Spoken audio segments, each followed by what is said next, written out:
الحمد لله الذي خلق الإنسان من نطفة. الحمد لله الذي خلق الموت والحياة ليبلوكم أيكم أحسن عملا. الحمد لله الذي ليس كمثله شيء وهو السميع البصير. نحمده ونستعينه ونستغفره ونؤمن به ونتوكل عليه ونعوذ بالله من شرور أنفسنا ومن سيئات أعمالنا. من يهده الله فلا مضل له ومن يضلله فلا هادي له. ونشهد أن لا إله إلا الله وحده لا شريك له. ونشهد أن سيدنا وسندنا وحبيبنا وشفيعنا وسندنا ومرشدنا وهادينا ونبينا ورسولنا وأفضلنا ومتاعنا وحبيبنا ومكرمنا وأولانا ومولانا محمدا عبده ورسوله لا رسول بعده ولا رسالة بعده لا نبي بعده ولا نبوة بعده. أرسله الله بالحق بشيرا ونذيرا وداعيا إلى الله بإذنه وسراجا منيرا. وصلى الله تعالى عليه وعلى آله وأصحابه وأزواجه وذرياته وأهل بيته أجمعين وسلم تسليما كثيرا. أما بعد فأعوذ بالله من الشيطان الرجيم. بسم الله الرحمن الرحيم. يا أيها النبي إنا أرسلناك شاهدا ومبشرا ونذيرا وداعيا إلى الله بإذنه وسراجا منيرا. وقال تعالى ذلك مثلهم في التوراة ومثلهم في الإنجيل. وقال تعالى ألم يجدك يتيما فآوى. صدق الله العظيم. وقال النبي صلى الله تعالى عليه وسلم لا يؤمن أحدكم حتى أكون أحب إليه من والده وولده والناس أجمعين أو كما قال صلى الله تعالى عليه وسلم. رسول مجتبی کہیے، محمد مصطفیٰ کہیے. رسول مجتبی کہیے، محمد مصطفیٰ کہیے. خدا کی بات بس کیا ہے، اس کی بات محمد مصطفیٰ کہیے.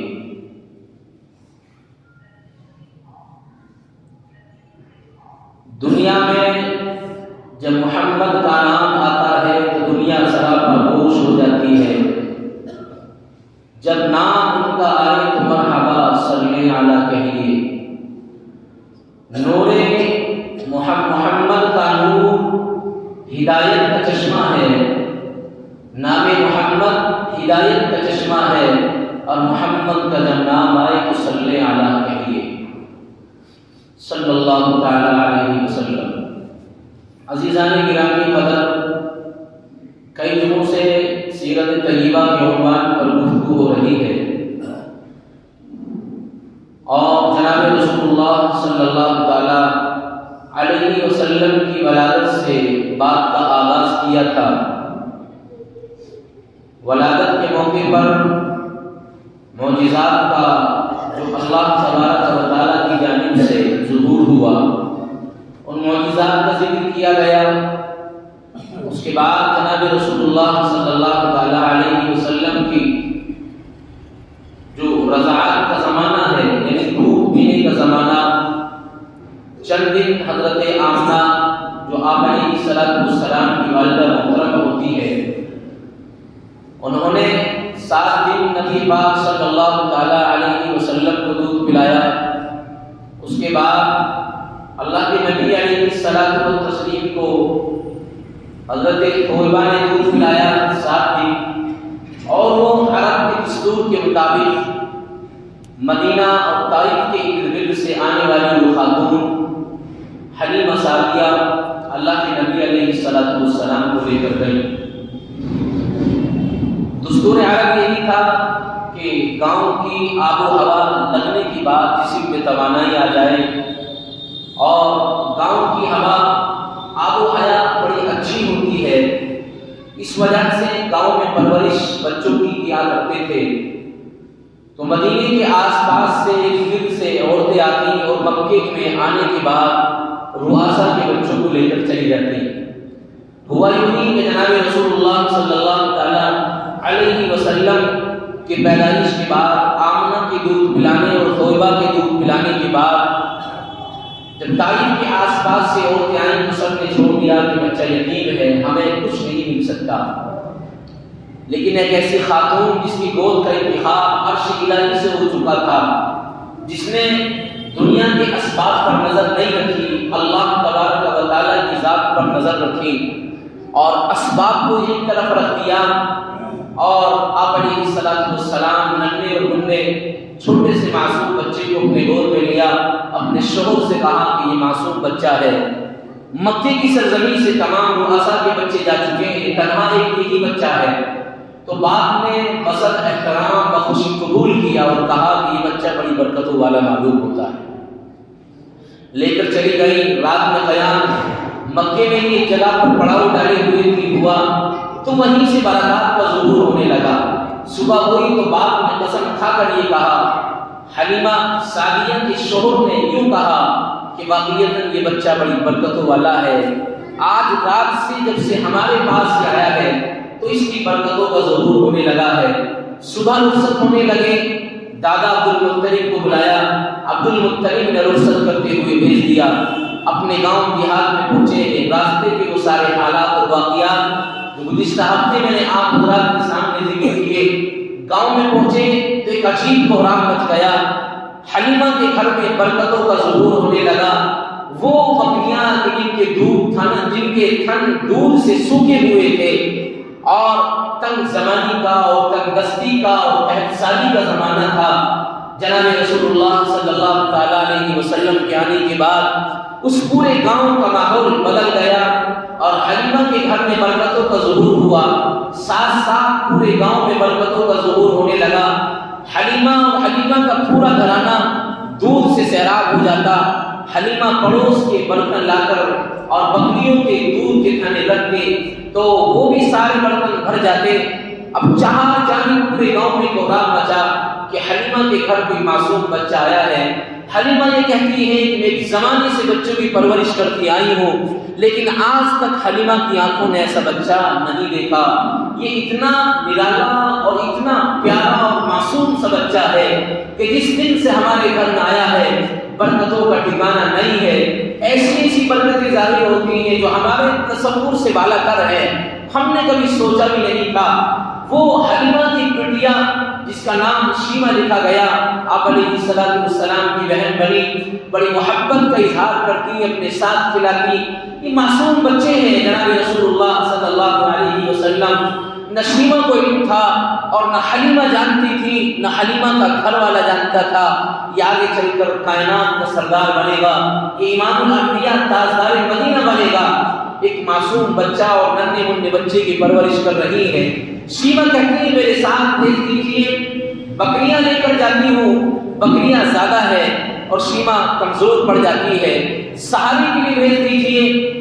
اماں حلیمہ کہتی ہے کون ہے اس معصوم سے بچے کے علاوہ؟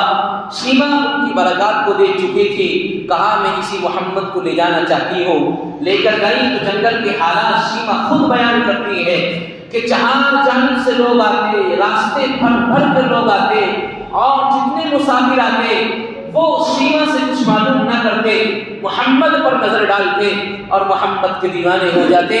بچے کو دیکھتے اور دیکھنے کے بعد اپنی زبان سے تعریف کرتے، اپنی زبان سے تعریفی جملے بولتے، اور کیوں نہ بولتے، نام ہی محمد رکھا گیا۔ عبد المطلب نے جو مکے کی سرزمین اور چوراہوں پر گود میں لے کر گھومے تھے، جب آنے کے بعد سب تعریف کر رہے تھے تو عبد المطلب نے کہا تھا اس کا نام محمد ہے، جو دیکھے گا تعریف کرے گا۔ شیمہ کہتی ہے کہ قطار در قطار قافلے آنے لگے، راہب اور مسافر آنے لگے، محمد کو دیکھتے اور نظر ڈالتے اور تعریفی جملے بولتے اور قصیدے بیان کرتے اور محمد کی تعریف کرتے ہوئے چلے جاتے۔ میں ہر روز محمد کو لے کر جاتی اور میری بکریوں کا حال یہ، جس جگہ پر چھوڑ دیا محمد کی برکت سے وہ بکریاں ادھر ادھر نہیں جاتی، سیراب ہوتی اور گھر پہ آ جاتے۔ آنے کے بعد دودھ نکالا جاتا تو محلے اور پڑوس کے گھر والے جتنے افراد تھے وہ اپنے بکریاں چرانے والوں سے یوں کہتے ہماری بکریوں کو اس جگہ پر چرایا جائے جہاں حلیمہ کی بکریاں چرتی ہے، اس لیے کہ ان کے تھنوں میں دودھ بہت زیادہ ہے۔ تو حلیمہ کے کان میں یہ آواز پڑی، حلیمہ نے کہا اے میری ماں و بہنوں، یہ کمال حلیمہ کی بکریوں کا نہیں ہے، یہ کمال تو اس کائنات کے سردار کا کمال ہے کہ جس پر دھوپ آنا چاہتی ہے لیکن بادل کا سایہ ہو جاتا ہے، دھوپ اس کے اوپر نہیں آتی۔ حلیمہ نے یہ بات کہی۔ شیما بڑی محبت کرتی جناب رسول اللہ صلی اللہ تعالیٰ علیہ وسلم سے، چونکہ ایک معصوم سا بچہ تھا اور شیما وہ اپنی جوانی کی عمر کو پہنچی ہوئی تھی، محمد صلی اللہ علیہ وسلم کو قریب لیتی اور محبت کا اظہار کرتی، کبھی ماتھے کو چومتی، کبھی بوسہ لیتی اور اپنے بچے کو کھلاتی، اور کھلاتے کھلاتے جیسے آج دستور ہے کہ معصوم بچوں کو گود میں لینے کے بعد لوریاں گائی جاتی ہیں اور ماں کبھی لوریاں پڑھتی ہے، کبھی بڑی بہن لوریاں پڑھتی ہے، اپنے معصوم بچوں کو گود میں لیا اور کھلاتی ہے، اپنی زبان سے بچوں کی تعریف کرتی ہے، اے میرے بیٹا تو اتنا پیارا ہے، تو میرا لخت جگر ہے، تو میرا نور نظر ہے۔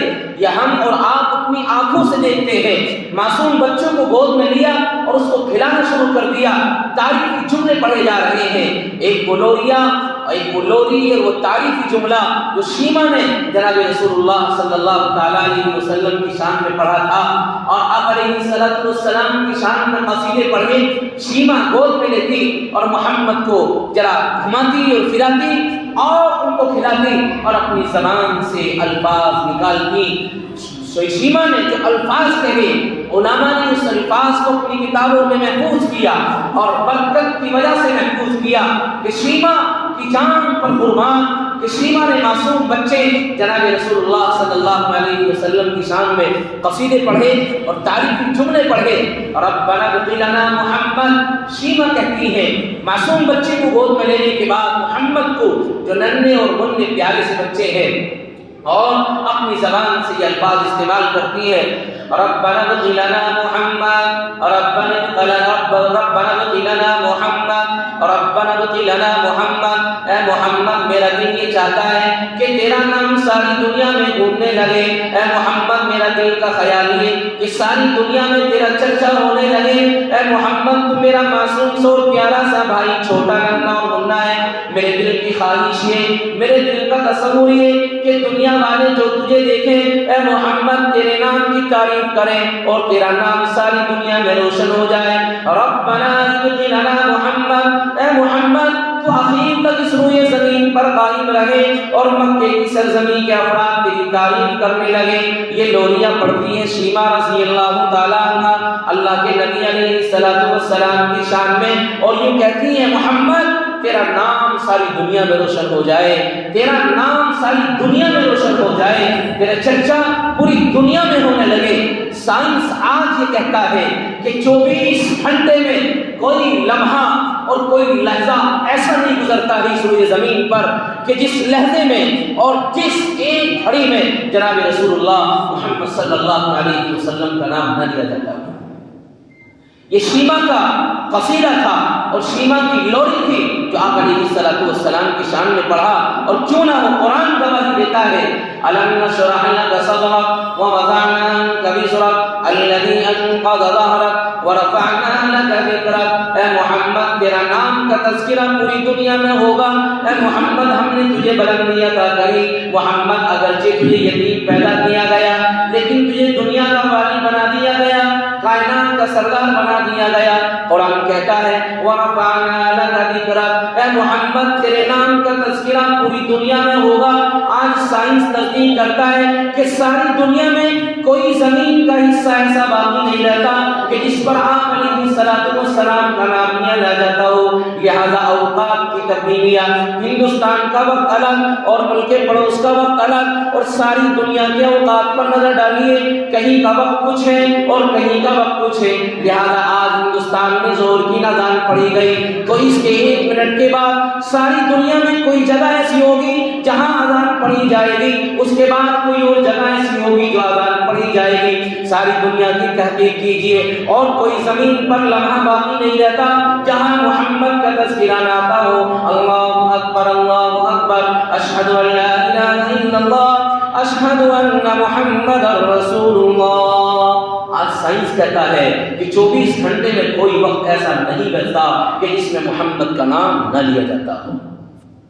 تو سیما نے لوری پڑھی اور قصیدہ پڑھا اور تعریفی جملے بیان کرے اور محمد کو کھلاتی رہی اور محمد کو سجاتی رہی، اور سیما کہتی ہے اماں حلیمہ میں نے بڑی عجیب نرالی برکات دیکھی ہے کہ اگر کبھی اتفاق سے اس معصوم سے بچے کا کپڑا ذرا سطر سے ہٹنے لگتا تو کوئی جان اللہ کی طرف سے چیز آتی اور وہ کپڑے کو سطر کو ڈھانپ دیتی۔ محمد کا بچپنے میں بھی کبھی سطر نہیں کھلا۔ یہ سیما کہتی ہے میں نے بہت قریب سے دیکھا محمد کو، ننھا اور منا پیارا سا بچہ ہے، نہ سیما جانتی ہے یہ آگے چل کر کائنات کا سردار بنے گا، نہ حلیمہ کو علم ہے یہ کائنات کا نبی اور امام الانبیاء بنے گا۔ ایسے ہی اس کی وہ ہو رہی ہے۔ اماں حلیمہ اپنے پاس رکھتی ہیں، 3 سال کا وقفہ گزرا، اللہ کے نبی علیہ السلام اپنے ننھے اور مننے بچے پیارے سے اپنے پیروں سے چلنے لگے۔ 3 سال کی عمر کیا ہوتی ہے؟ اللہ کے نبی علیہ السلام کی عمر ابھی 3 سال کی ہے۔ حلیمہ کہتی ہے کہ میں نے بچے کو لیا اور مکہ واپس جانے لگی۔ آمنہ کے پاس جا کر یوں کہا آمنہ یہ آپ کی امانت جو ہم لے کر گئے تھے آپ اس کو اپنے پاس لیجیے، کہیں کوئی ناگہانی پیش نہ آ جائے، کوئی الگ واقعہ پیش نہ آ جائے، ہم سے یہ امانت فوت ہو جائے، لہذا دے دیا۔ لیکن کتابوں میں لکھا حلیمہ کا دل نہیں بھرا تھا، 1 سال کے لیے اور لیا، 1 سال اپنے قریب رکھا، پرورش کری، اور جب 4 سال کے ہوئے اللہ کے نبی علیہ السلام کو واپس مکہ آمنہ کے پاس لا کر چھوڑ دیا۔ حضرت آمنہ اللہ کے نبی علیہ السلام کی پرورش کرتی ہے۔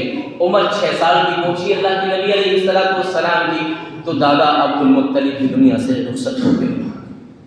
دنیا میں آئے تو باپ کا سایہ موجود نہ تھا، 6 سال کی عمر کو پہنچے ہیں تو اماں ابھی عبد المطلب نہیں اماں آمنہ کا انتقال ہو جاتا ہے۔ 6 سال کی عمر کیا کہ باپ کا سایہ بھی ختم ہے اور ماں کا ایک پیار تھا اور ایک جو محبت بھری نظر تھی وہ بھی ختم ہے۔ اب 6 سال کے بعد یتیمی میں زندگی گزار رہے ہیں۔ یتیم تو پہلے ہو چکے تھے، یتیمی کی زندگی ہے، لیکن عبد المطلب جو اپنی جان نچھاور کرتے تھے محمد رسول اللہ پر، اپنے پاس پرورش کری اور اپنے پاس رکھا۔ 8 سال کی عمر پہنچی تو عبد المطلب بھی دنیا سے رخصت ہو گئے۔ اب باپ بھی نہ رہا، ماں بھی چلی گئی، باپ کا سایہ بھی چلا گیا اور دنیا والوں نے دیکھا محمد کا کوئی نہیں ہے، لیکن عبد المطلب جاتے وقت اپنے پیارے نور نظر ابو طالب کو قریب کیا اور اپنے بیٹے سے کہا یہ محمد کا ہاتھ تیرے ہاتھ میں ہے، ابو طالب اپنی ساری جان نچھاور کر دینا، سارا مال قربان کر دینا۔ اور عبد المطلب نصیحت کرتے ہیں اور وصیت کر رہے ہیں اے میرے پیارے لخت جگر ابو طالب میرے محمد کو کوئی پریشانی نہ ہو جائے، اس لیے کہ میں دادا ہوں، میں نے اپنی جان سے زیادہ اس محمد کو چاہا ہے، اور چاہنے کی وجہ کیا کہ مجھے بڑا پیار تھا اور لگتا ہے یہ برکتوں والا ہے اور بڑے عجائب نرالی چیز اس کے اندر موجود ہے، اور یوں کہا اس کو بڑی پیار کے ساتھ اپنے ساتھ رکھنا، کوئی پریشانی آنے مت دینا۔ ابو طالب کو قریب کیا، ابو طالب نے کفالت کی ذمہ داری لی اور لینے کے بعد ان کی پرورش کرنے لگے۔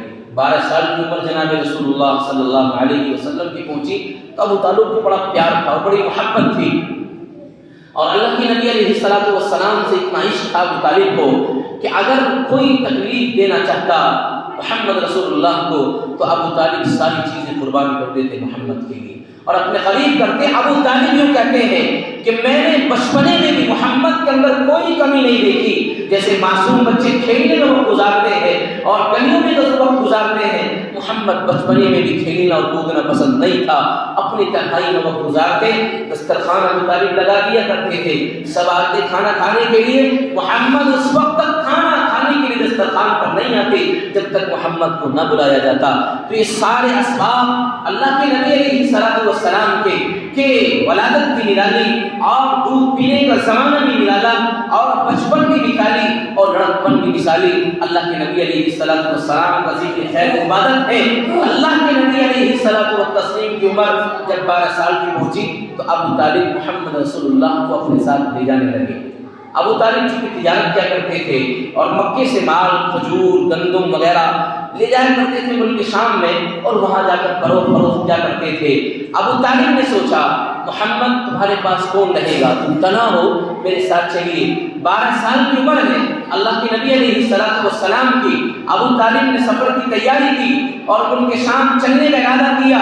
کتابوں میں لکھا ہے، علامہ شبلی نعمانی اپنی سیرت کی بڑی کتاب میں اس واقعے کو ذکر کرتے ہیں بڑی مضبوطی کے ساتھ اور سند کے ساتھ. ابو طالب نے جو تیاری کی، ابو طالب نے تیاری کرنے کے بعد محمد رسول اللہ امام الانبیاء تاجدار مدینہ محمد رسول اللہ کو لیا اور سفر میں لے کر چلنے لگے. ملک شام کے قریب جانے سے پہلے راستے میں ایک چوراہا پڑتا جہاں سے ملک شام کے لیے راستہ جاتا اور ملک حجاز کے لیے راستہ کٹ جاتا. مکے کی سرزمین سے چلنے لگے اپنے سارے قافلے کو لے کر اور اپنا سامان تجارت لے کر. اللہ کے نبی علیہ الصلوۃ والسلام کو اپنے پاس لیے ہوئے ہیں، راستے میں کوئی تکلیف کو گوارا نہ کیا. ابو طالب نے تنہا اپنا اکیلا پیدل چلنا اور قبول کر لیا، لیکن محمد کو راستے میں پیدل نہ چلایا.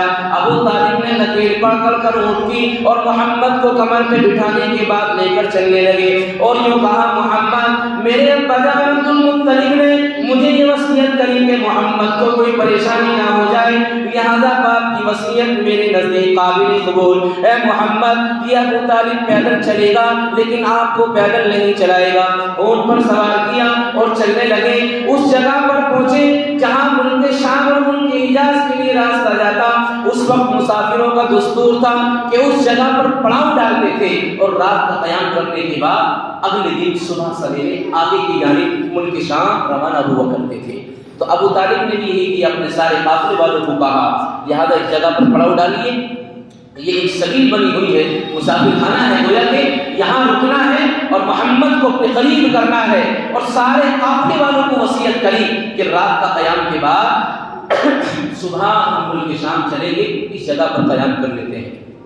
پڑاؤ ڈالا اور آپ علیہ الصلوۃ والسلام کو بھی وہیں اپنے پاس بٹھایا. قریب میں ایک بستی تھی، وہاں کی چھت نظر آتی تھی. وہاں ایک شخص بیٹھا ہوا تھا، عمر تقریباً 80 سال ہے اور راہب وہ شخص تھا. اس نے دیکھا کہ کوئی قافلہ آیا ہے مکے کی سرزمین سے.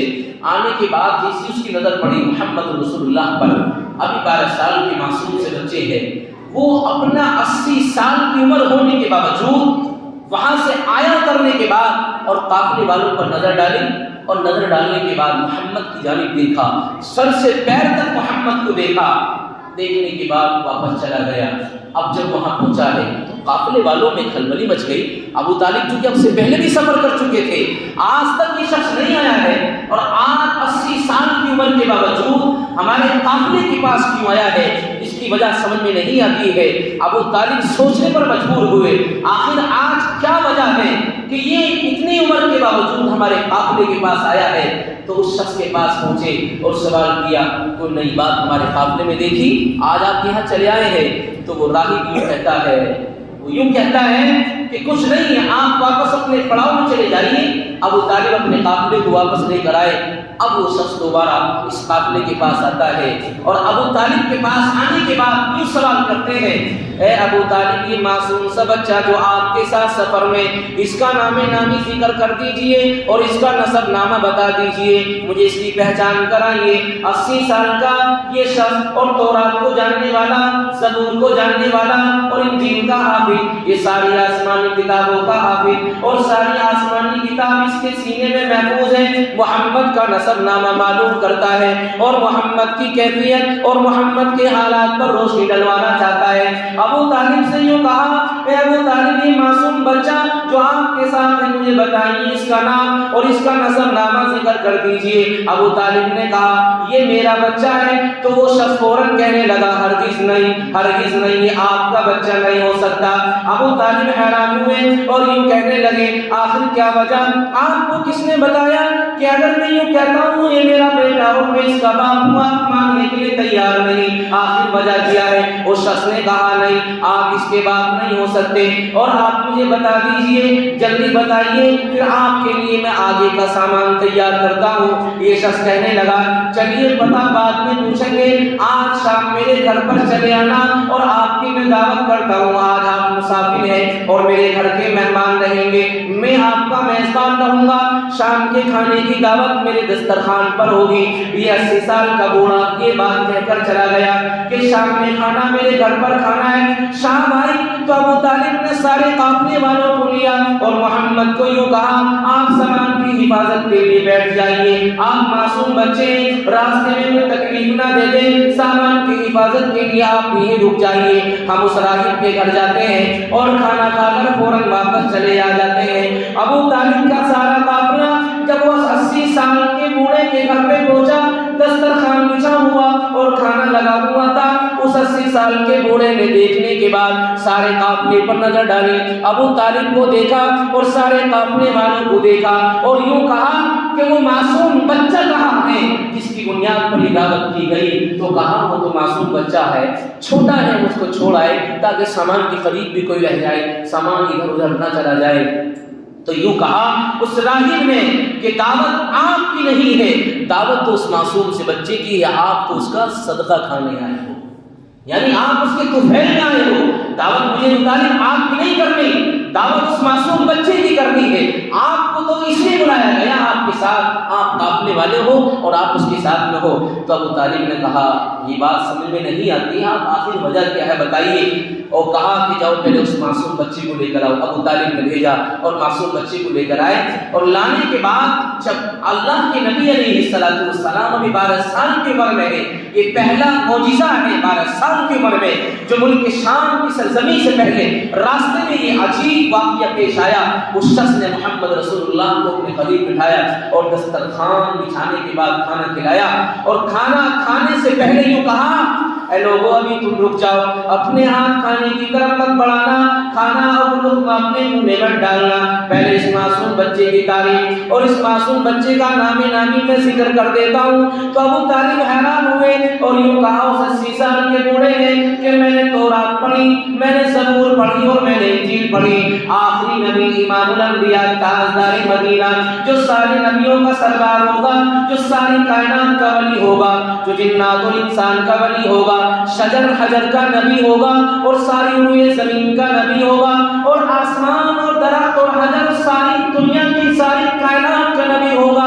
میں نے ساری نشانیاں آخری نبی کی تورات میں پڑھی، زبور میں پڑھی اور انجیل میں پڑھی۔ آج اس محمد کے سر کے بالوں سے لے کر پاؤں کے ناخن تک میں نظر ڈالتا ہوں تو وہ ساری آخری نشانیاں آخری نبی کی اس محمد میں موجود ہیں جو تورات میں نے پڑھی، زبور میں پڑھی اور انجیل میں پڑھی۔ لہذا اے ابو طالب اس معصوم سے بچے کو یوں مت سمجھنا، اس کی بڑی حفاظت کرنا ہے، یہ آخری نبی ہوگا، امام الانبیاء ہوگا، تاجدار مدینہ ہوگا اور ساری کائنات کا نبی ہوگا، اس کو محفوظ رکھنا، اس کو ضائع مت کرنا۔ اور اب یوں کہا اس محمد کے صدقے میں آج سب کی دعوت دی جاتی ہے، اب کھانا تناول فرما لیجیے۔ یہ پہلا معجزہ آپ علیہ السلام کو جو 12 سال کی عمر میں ہوا۔ قرآن کہتا ہے ذَلِكَ مَثَلُهُمْ فِي التَّوْرَاةِ وَمَثَلُهُمْ فِي الْإِنْجِيلِ۔ یہ قرآن گواہی دیتا ہے 26ویں پارے میں سورۃ الفتح میں کہ اللہ نے محمد کی ساری نشانیاں تورات میں پیش کری، آخری نبی کی نشانیاں تورات میں پیش کری، زبور میں پیش کری اور انجیل میں پڑھی۔ لہذا وہ شخص قائل ہوا اور یوں کہا تورات زبور انجیل میں جتنی نشانیاں آخری نبی کی پڑھی ہیں وہ ساری نشانیاں اس محمد میں موجود ہیں۔ ایک پہلا واقعہ، پہلا معجزہ آپ علیہ السلام کا 12 سال کی عمر میں ہوا۔ اس کے بعد کھانا تناول کیا گیا، پھر آپ علیہ السلام کو لے کر ابو طالب نے سفر کیا، ملک شام میں پہنچے۔ سفر کرنے کے بعد ابو طالب ویسے ہی اپنے باپ کی بات وصیت کو مانتے تھے کہ محمد کے بارے میں وصیت کر کے گئے ہیں، اب اور زیادہ چھان سے جاننے لگے اور محمد کی حفاظت کرنے لگے۔ یہ 80 سال کا بوڑھا بھی گواہی دیتا ہے یہ آخری نبی ہوگا، بہت حفاظت کے ساتھ رکھا ہوا۔ پھر اس سفر کے بعد واپس آئے۔ آگے کا واقعہ انشاءاللہ آئندہ میں ذکر کیا جائے گا۔ اللہ تعالیٰ عمل کی توفیق عطا فرمائے۔ دیکھیے سیرت کا عنوان چل رہا ہے اور میں بالکل سیریز کے طور پر سارے باتوں کو اس لیے بتا رہا ہوں تاکہ ہمیں سیرت سے کچھ واقفیت ہو جائے۔ یہ یاد رکھیں محمد کا جناب رسول اللہ کا چاہے ولادت ہو، بچپن ہو، لڑکپن ہو، جوانی ہو، اور چاہے مکے کی زندگی ہو، مدینے کی زندگی ہو، یہ وفات ہو، میں یہ بات یقین کے ساتھ کہہ سکتا ہوں کہ محمد کی یہ سارا تذکرہ بالکل عبادت ہے، عبادت سے خالی نہیں ہے۔ آپ حضرات محبتوں کے ساتھ سنیں اور اس نیت سے سنیں، اس سیرت کو اپنے پاس رکھیں گے۔ آج کا نوجوان فلم اسٹوری کو معلوم رکھتا ہے اور دنیا کے کھلاڑیوں کا علم رکھتا ہے اور اس کو ساری بات کا علم رہتا ہے کہ اس کا میچ کس کے ساتھ ہونے والا، سارے وقت کو ادھر کر رہا ہے۔ کاش مجھے محمد سے محبت ہوتی اور محمد سے محبت کا اظہار کرتا تو سیرت کی ساری باتیں اپنے پاس رکھتا۔ میں سیریز کے طور پر سلسلہ وار آپ علیہ السلام کے واقعات اور آپ علیہ السلام کی سیرت کو ذکر کر رہا ہوں، صرف اس بنیاد پر کہ ہمیں اس کو غور سے سننا ہے اور عمل کینے سے سننا ہے اور اپنے پاس محفوظ رکھنا ہے۔ انشاءاللہ العزیز کو دنیا و آخرت میں فائدہ ہوگا۔ اللہ تعالیٰ عمل کی توفیق عطا فرمائے۔ وما علینا الا البلاغ۔